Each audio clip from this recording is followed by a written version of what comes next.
Hey, this is Tracy Lewis with Winter is Coming Wednesday, episode 17. Today's card, as I said, was a fancy fold card. It does use DSP, and I have my trusty, probably not all that accurate ruler, and we'll do some measuring. What we did, Libby and I made this, I guess last weekend. We virtually crafted on Sunday. So this is one of the scenery sets. This is called Snowfront, and I don't think I used any elements from outside of Snowfront, but you'll see these little cute light blue snowflakes. Those are from the snowflake bundle for this year, and they are the same as these white heat embossed, the small tendrily ones that are over here and up here are also the same stamp. So it starts with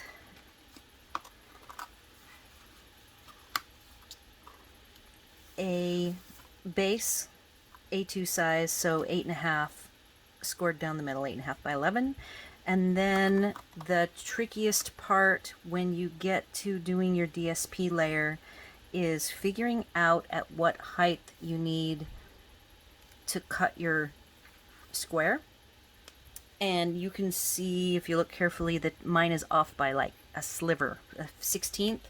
So when I measure this, I'm gonna say, sorry, I'm not a millimeter person, that I took it and moved down my die cut 5/8 to 5/8 of an inch, but I would move it down to 3/4.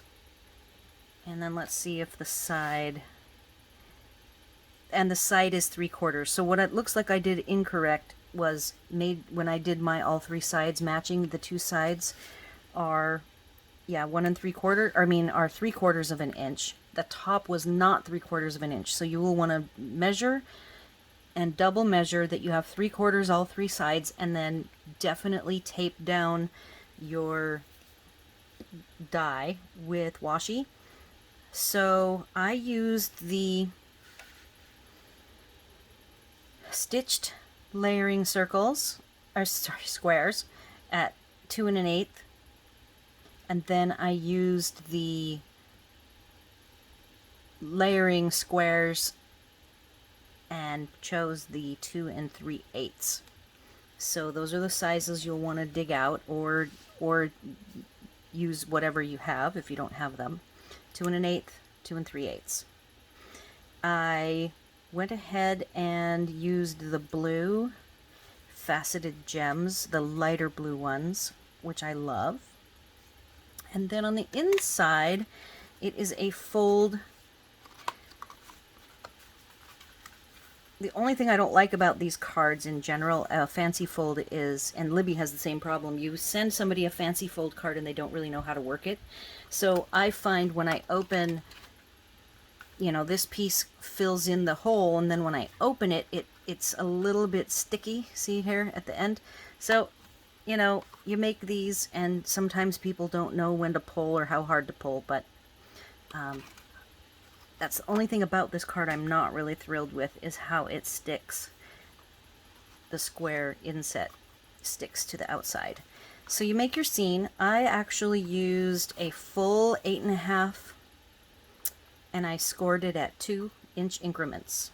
And I trimmed off on the inside here. I trimmed off probably a 1/2 inch in the end. After I scored it 2 inches, 2 inches, 2 inches, then I trimmed off because when I folded it, it was just a little too long. So that's just a little tip on how to make your fancy fold. And then it doesn't open flat. I suppose if I had trimmed off even more, I could have made it lay flat, but it does fold flat for mailing. I will be mailing all of my cards this year, so it was important to me. At the most, it absolutely had to close all the way, but opening. So if somebody wants and has the perfect measurements to make this lie perfectly flat, I think all I needed to do was trim off more from this back flap and lay it flat and then attach it, and it would have been fine. We did not, we looked at a picture of this and we made up our own dimensions. We didn't dig around and find an exact measurement to work from. We kind of like to wing things. It's just kind of fun that way. Colors I used here was Mossy Meadow, Balmy Blue, and Early Espresso. Joy to the World is from Itty Bitty Greetings. I was looking for something kind of small with a thin font, and that would fit perfectly. So that's this week's card. And then before I go, I will do pictures of these. These are from last week, and the reason why I'm showing them is I opted to do the trim embellishing different on each one, and I thought I would go ahead and talk about it. So this is the completed using the strips from last week that I had talked about. And in this case, I looped 3 loops. It was one continuous length of trim. Probably would be easier to do 3 individual loops, and then I just use Scotch tape to adhere these. The Scotch tape I can go ahead and move around a bit, and this is the Scotch tape that I have, and I've had it for years. I just keep filling it up with a fresh new batch whenever it runs out. And so the loopies are nice as something a little bit different. And then the third one is sideways loops with the gold. And the sideways loops, I found I'm almost out of this gold thread. I think I already showed you that I'm down to, I do have a replacement one, but because I'm almost done with it, I went ahead and cut 3 loops. I used strips of Scotch tape that I had just torn. Here's one remaining. I just tore it down the middle so I had 3 thin strips that I could go ahead and do each loop very carefully. That way I saved as much of the gold thread material as possible. Now, I probably should have not adhered this so that you could see what I mean. But it literally is 3 individual loops with a thin strip of Scotch tape holding down each individual loop. Then you flip it over and it looks like this. So those are my tips I've got for last week's project, and I get to start fresh with a new project this week. I am not sure if I want to try to do another one of these fancy folds in Christmassy colors. I have to think if I have a scene or some nice imagery with like a red and green.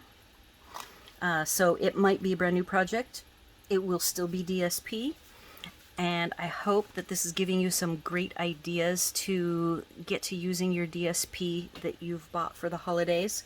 I really enjoy being able to switch gears from doing my own backgrounds and my own pattern paper with watercolors and different media to then using DSPs, which are very clean for me. I like non-messy projects, so the DSPs are always fun for me to do because they're pretty quick and not messy. So comments, questions, and suggestions in my YouTube channel or on my blog. I will have all of the materials used up on my blog. And thanks for watching, and I will see you next week.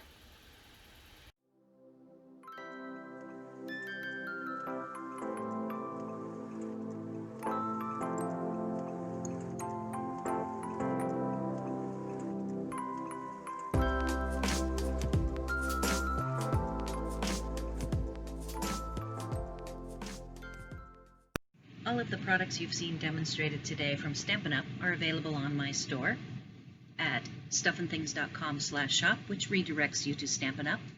I am an independent Stampin' Up! Demonstrator, and I can sell to folks in the U.S. only. Before you go, please like this video, leave your comments, questions, and suggestions, and remember to subscribe to my channel for more card making tutorials.